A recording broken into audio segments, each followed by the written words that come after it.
I work for this company, Daemon. I've been working for them since about 2019. This thing is slightly frustrating.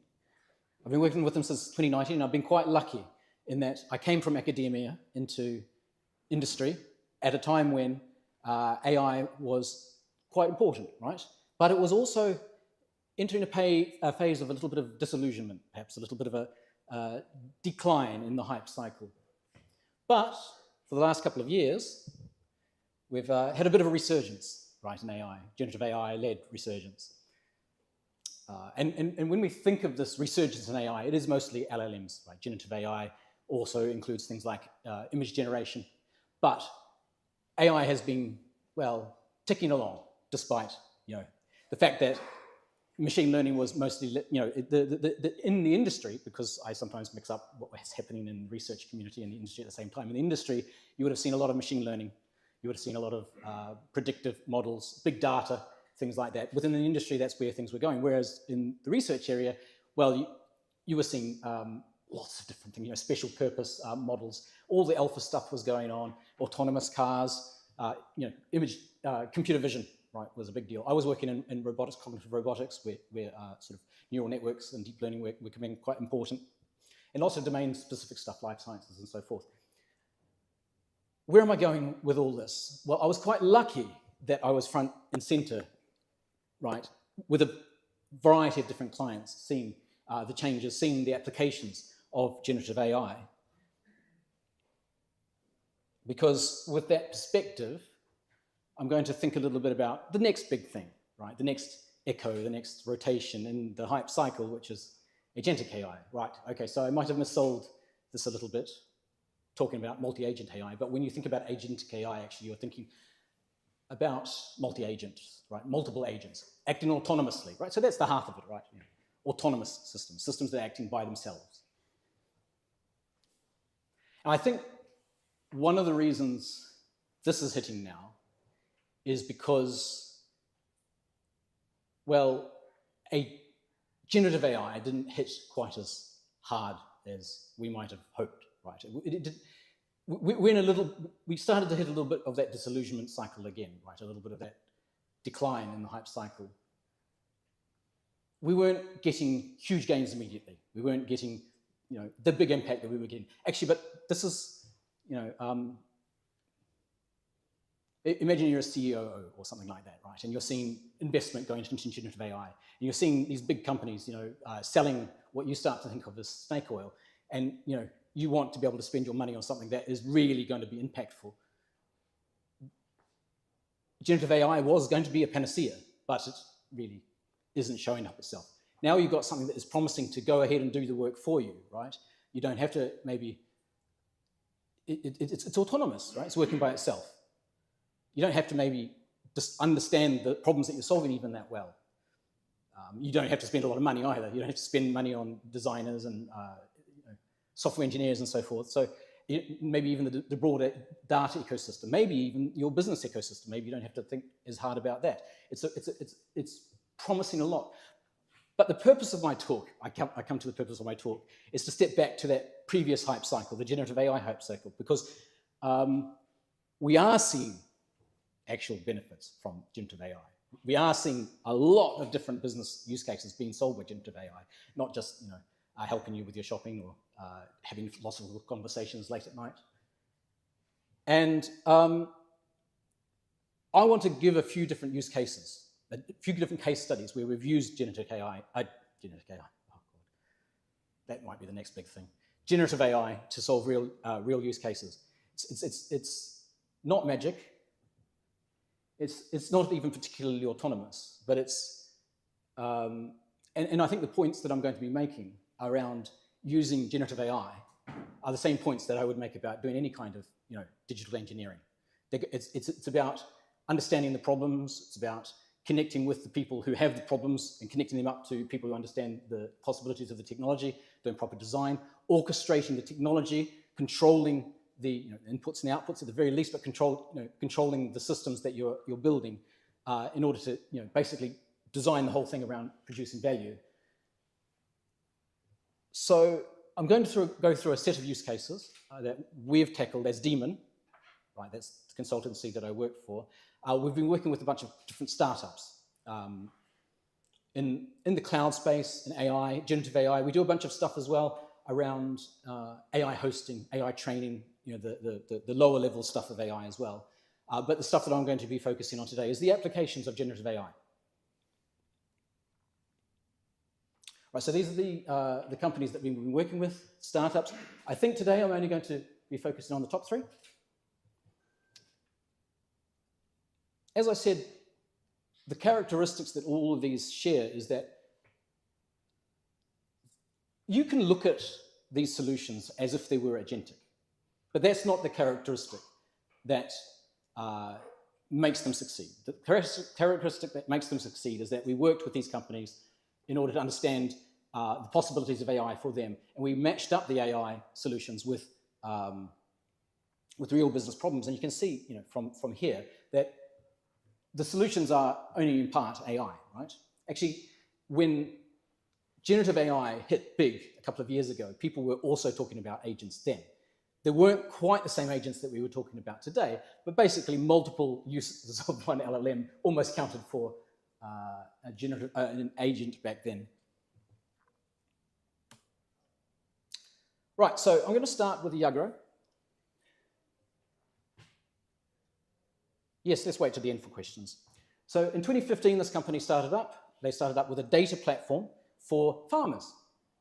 So the data platform for farmers, they provide insights for farmers. So they ingest data from various farms. They provide insights like, how is your productivity of your fields? How is your farm performing? How is your farm performing against competitors? How much are you paying for the products that you're using, fertilizer and so forth? All kinds of insights like that they're providing to farmers. But one of the things about farmers is that usually they don't have a massive IT function. They might be using special purpose farming software. They might be using spreadsheets. A lot of the time, if you have an IT function in a farm, it'll be somebody who's working very hard with a bunch of spreadsheets. There is special purpose farming software, and as a data insights platform for farmers, you might be able to ingest from that, but you also have 100 million different other kinds of data that you need to ingest. So we worked with them to understand how AI could be best used to help their business, and they were all in on that. And of course, it all revolved around ingesting data better. And we came up with 2 use cases that we got some impact, and they were the lowest. We worked with them to understand which AI applications are going to give the best impact for the lowest effort. So the first one is the obvious one, right? So taking unstructured data and making it structured. You've got direct schema ingestion. You've got a schema that you need your data to conform to in order for it to get value. That is very important when you're building a data platform. And you can see this everywhere now. This is everywhere. When we built it, it wasn't quite so popular, but there are lots of special purpose tools that do this, right? Taking unstructured data and producing structured data from it, and that data that conforms to the schema that you need. You have tables that you need to fill. You have an LLM that understands the context. Well, you provide the context. You provide as much context as you need, and is able to fill those tables. You don't need those special purpose tools to do it. It's actually quite simple now with these foundation models. But the existence of those tools show just how much value people are starting to get from that. People are building all kinds of applications just around this. The second use case that we looked at was fuzzy matching. So fuzzy matching, in this particular case, matching entities like product names. So here's an example of product name matching. You might not be able to see it very well, but one says 15% manganese, the other says manganese 15%. Some of them have capital, some of them don't. In order to be able to compare data across different farms, across different fields, across different time periods and so forth, well, you need to be able to match that this product is this product. So you need the names to be able to match. So you need this idea of canonical names. And they had a system for doing that, but it just wasn't that good. And we made unquantifiable improvements to that. We weren't able to measure the improvements because the existing data that they had, the existing human-developed solutions were less good than the LLM-based approach that we produced. And that's gone into production, right? So people are saying, oh, one of the big problems with AI is that you do a bunch of proofs of concepts and they don't go into production. But if you are designing around the needs of your business, then they do. So I could have imagined, doing all of this stuff with agents as well. In the old sense, it is still agents, but I can imagine sending off a bunch of things to try and design how to do this. In fact, one of the use cases that we looked at did involve something a little bit more autonomous, but that one. But at the end of the day, it was about taking what worked, fitting into this data ingestion systems in a way that just gets the most value. I started to repeat myself. It's only 10 o'clock where I normally live. Okay, well, I blame children. Okay, so TuckMed's the next case study. So TuckMed's an interesting one. They're a startup that they're producing test kits that you test at home. So they might provide you a test kit that tests for RSV, COVID, flu A, flu B, all in one test kit. And then they connect it up to the cloud. They send that data to your health provider. That data gets used straight to diagnose, to help you immediately. But they're a startup.Ey're coming to market. And each time they produce one of these test kits, they have to go through a huge design process. Now, we worked with TuckMed to try and find out which AI use cases, or use cases in general, we might provide them the most value. We tended to revolve around that part of the process, not of creating the solution. Later, we need to be able to look at that data and find ways of using that data for knock-on values, possibly with AI. But right now, the big problem that they had was scientists are expensive. Scientists are using all this time to try and understand which clinical uses they might build test kits for, which biomarkers they might be able to, they might need to build these test kits around, and which antibodies, because they're generally using antibody-based approaches on a special graphene sensor, which antibodies they can use to detect those biomarkers. It's a difficult, convoluted process. They need to scan the academic literature. They need to scan the vendor websites. So we built them a proof of concept, a simple proof of concept, a prototype that allowed them to scan a bunch of research papers, distill that knowledge, aggregate it, using AI, each step here with AI, so that they could get an idea of, for each particular clinical use case, what biomarkers are there out there, which antibodies are there out there.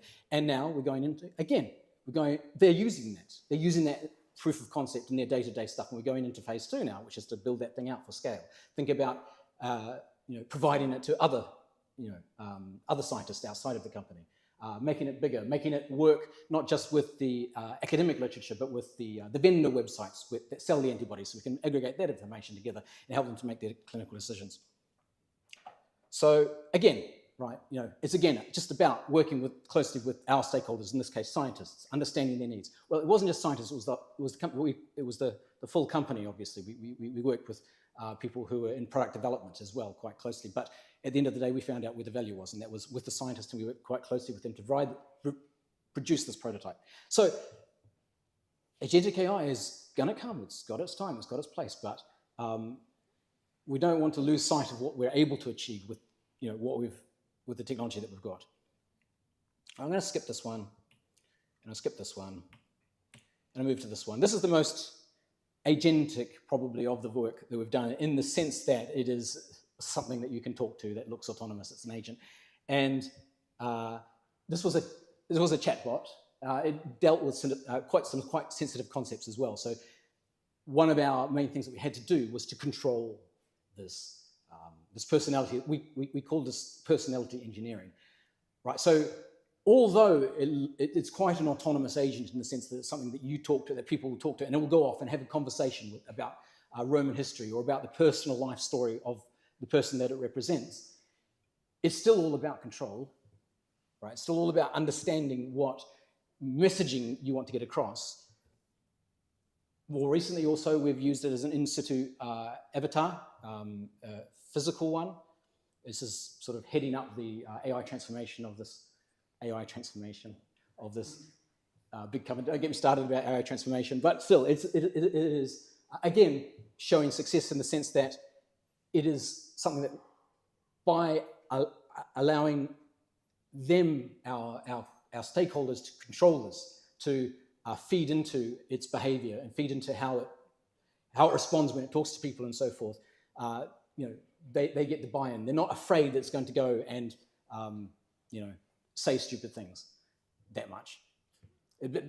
But that's what it's all about, right? Because again, it's about working with the stakeholders, trying to understand their needs and controlling the system, orchestrating the system quite clearly. We've got a lot of different technology in here. We've got an LLM for responding, obviously, but we've got LLMs for testing, we've got LLMs for aggregating the information, in this case, news stories, translating those news stories into different languages in advance as well, to enable the retrieval, to enable the retrieval, speech to text, text to speech, audio to facial expressions, right? There's AI all over the show here, right? This is prime material for agentic stuff as well. But at the end of the day, what was important was that we orchestrate those stuffs in a way that, you know, in particular, you know, I say the word again, control, but that's what it's about. Oh, and latency, right? This particular use case, because it's got the speech to text, it's got the text to speech. Some of the versions have AI generated video as well.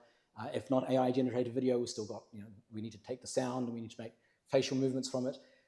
Latency is a big issue here. Again, we couldn't have achieved that low latency if we just, well, I didn't design the speech to sort of, I didn't want to hit on agentic AI actually. I wanted to use it as an entry so I can talk about the cool stuff that generative AI is doing now. So I shouldn't keep talking about the, you know, why agentic AI wouldn't be the thing to do this. I'm sure, and I know that there are niches where agentic AI, in the sense that is currently used, because obviously there are many different other ways that we've thought about, you know, various levels of autonomy in the past, is going to be very relevant. But yeah, at the end of the day, I think I've repeated my point quite a lot, right? So I don't think I need to repeat it again. I've just given you a few different use cases where our fantasies of agentic AI might have, you know, proven out.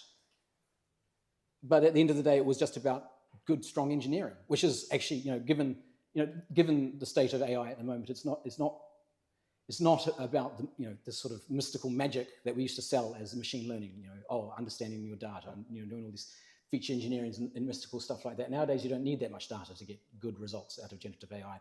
So it ends up just falling down on good engineering, good design, good collaboration, and tightly controlling the process and integration. Thank you. This is Daemon, some of the clients, including the ones that I've been talking about today.